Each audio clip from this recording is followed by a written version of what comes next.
ويوم نبعث من كل أمة شهيدا ثم لا يؤذن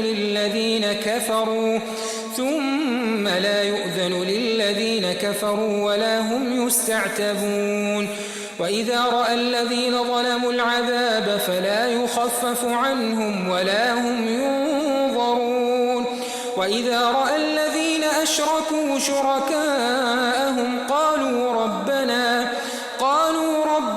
هؤلاء شركاؤنا الذين كنا ندعو من دونك فألقوا إليهم القول إنكم لكاذبون وألقوا إلى الله يومئذ السلم وضل عنهم ما كانوا يفترون الذين كفروا وصدوا عن سبيل الله زدناهم عذابا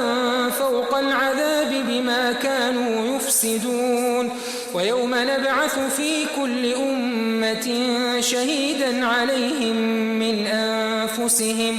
وجئنا بك شهيدا على هؤلاء ونزلنا عليك الكتاب تبيانا لكل شيء وهدى ورحمة وبشرى للمسلمين.